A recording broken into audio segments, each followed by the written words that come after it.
Hello everyone, welcome back.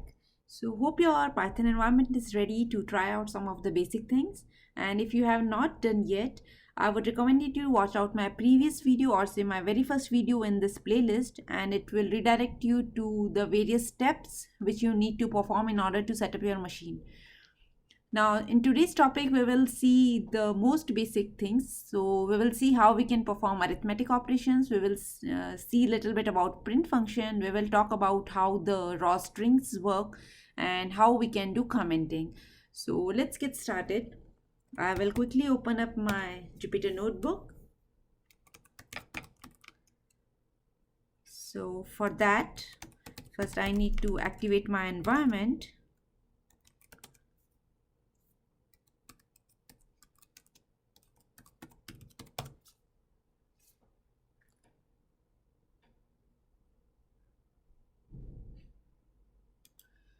So server is kicked off, and on the right hand side you can see the new. So click on new and you can click on the Python 3. It will open up a new notebook for us. Okay, now we are good to go.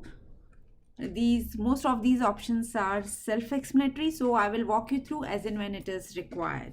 So the very first thing we will see is how we can perform the arithmetic operations. So let's start with the most basic ones. So if we are doing addition, 7 plus 3, and on top you can see there is a run button. So as soon as you will click on this run, you will see the respective output over here. And as well as you can also click on this button and it will perform the same thing. Next we will try out minus, how we can perform the minus. So of course there are shortcut keys, but if you are using notebook for the first time, I would recommend you to go with these buttons, and that would make your task much easier. Okay, now let's say if you want to add more cells, so there is a button insert cell below. So on clicking on this, it will give you a new cell wherein you can type and experiment lot many things. So let's give few more tries. 7 times 3. I will click on run and it will give you the respective output. Let's try out the division operator. That is 7 divided by 4, and you can see the answer is 1.75. Now let's say, so this particular answer, which is in decimal, that is also known as the float division. And now let's say you are interested only in the integer part of your result. So how can you do that? So in order to perform that, here we need to put double slash instead of single slash, and doing so will give you only the integer portion. So now instead of 1.75, it is returning you only 1. And this is called integer division in Python. So if you are not giving double slash, it will give you the complete decimal part also.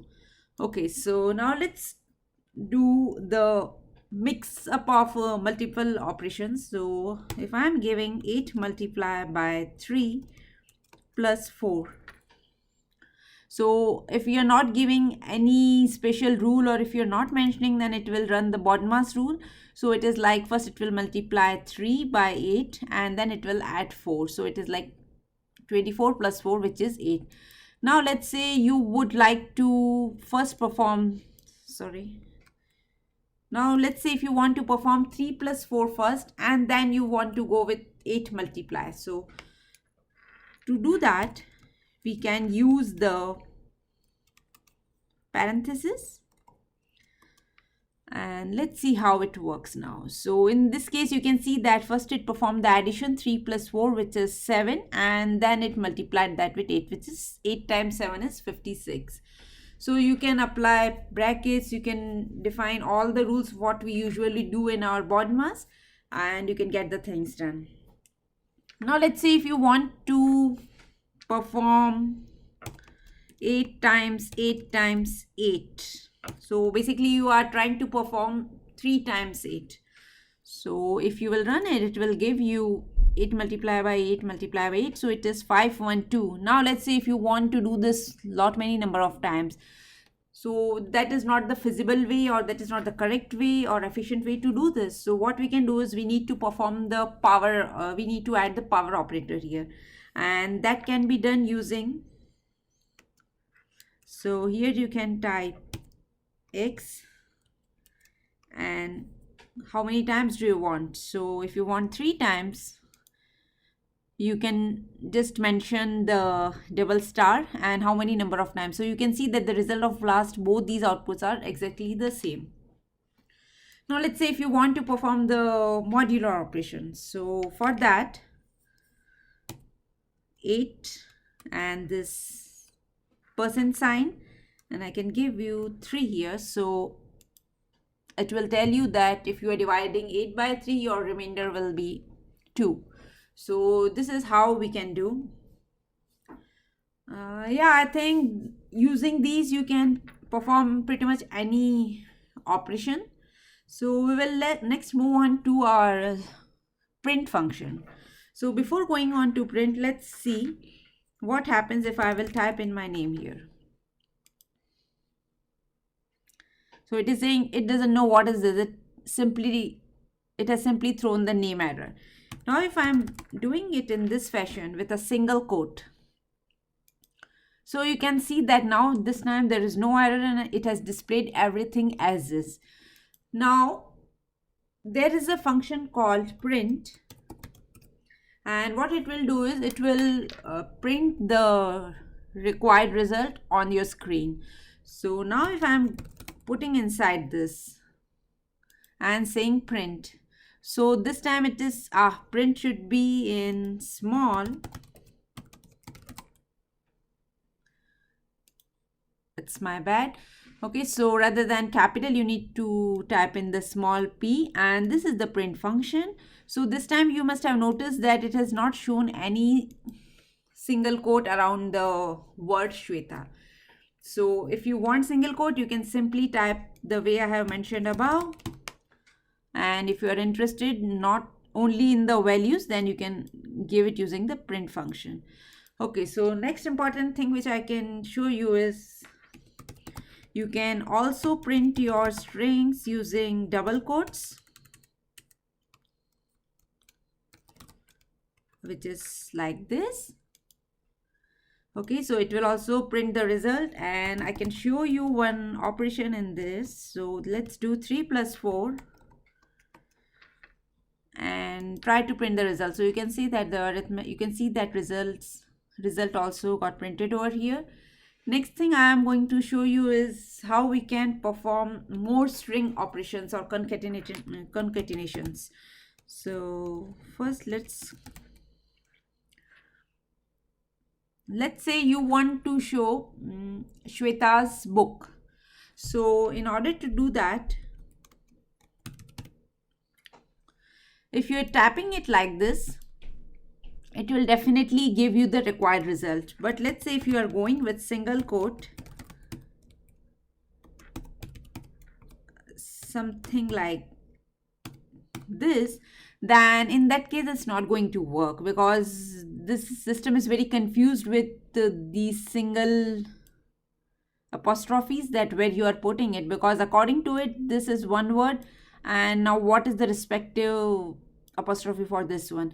So that's the reason if you want to print it like this, then it is recommended to go with the double quote, and then inside that you can go with the single quote.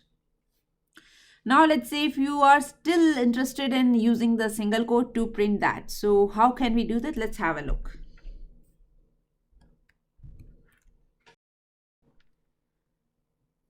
So in that case you can put this. So it will tell the Python that this need not be considered as an closing for this one, rather it is a special character, and this is called the escape sequence. So if you will go and hit run, so this time we can see that it is printing Shweta's book, and that is using the single quotes. Now let's see if you want to print Shweta 3 times, or let's say 5 times, how can you do that? So one way to do is, let's say you will keep writing like this, and of course it will print it for you, but How can we make it more efficient? How can we write this thing more efficiently? So for that,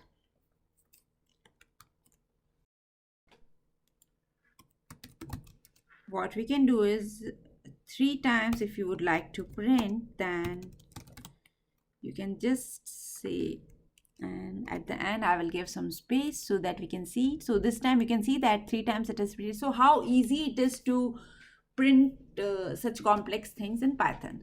So now let's try out few more things. Now let's try out one last print operation. So let's say you give C drive sample, and here I am giving tree. So what do you think? What will happen over here? So you will see that after we were expecting the same thing to be printed, but what it has done is it has provided some space and so it means /t is considered as a tab for the systems, like how /n is new line. Similarly, /t is for tab, and that's the reason you can see that this particular string is converted into something like this. So now how can we print this statement as is? So for that, there is a character called n, and inside that you can pass the same string. So now if you're doing it, you can see that this time it is printed the way we want, and the r, these kind of things are called the raw string. So by putting the r, we are saying to Python that, hey, don't consider this as a tab. So the same thing will happen if you are giving /n here or /b here. So all those things, if you want to discard, then you have to place it r here. So in that case, it will consider the statement as a raw string without taking any different meaning out of it. So this is what we have for print. Let's talk something about comment. Okay, so comments are like very useful in a way, and when you're commenting a code, you are basically trying to show your intent, that what your code is doing. And sometimes it is very useful when you're writing a very complex code. It is always good to everyone, or it's good to your fellow developers to tell that what your thought process is. So if you're commenting anything, it means that a particular line will be skipped by the interpreter. So let's have a look. So in Python, single line comment is given using the hash character, and here you can write anything. So you can see that the color is also changed and nothing got printed. So this line is simply skipped. So whatever you are writing after this hash will be considered as comment. Now let's say if you have many lines of code, then in that case you cannot go and put hash in front of all of these. So rather we can go with multi-line comment, and that can be given using double quotes, which is 3 times. And here you can see this is multi-line comment, and you can see that color also got changed to red.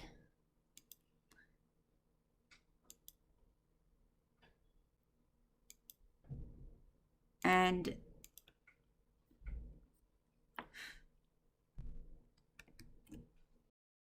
so if you will write this line, it is Jupyter Notebook, so it has executed that because a double quote, it is taking it as a print. So that's the reason it has printed it.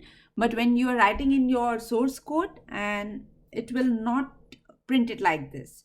So that's the reason when you are working with Jupyter, it is recommended to go with the hash as a commenting symbol. So that's all I have for today. Let's keep this video short, and we'll see you next time in another topic. Thank you.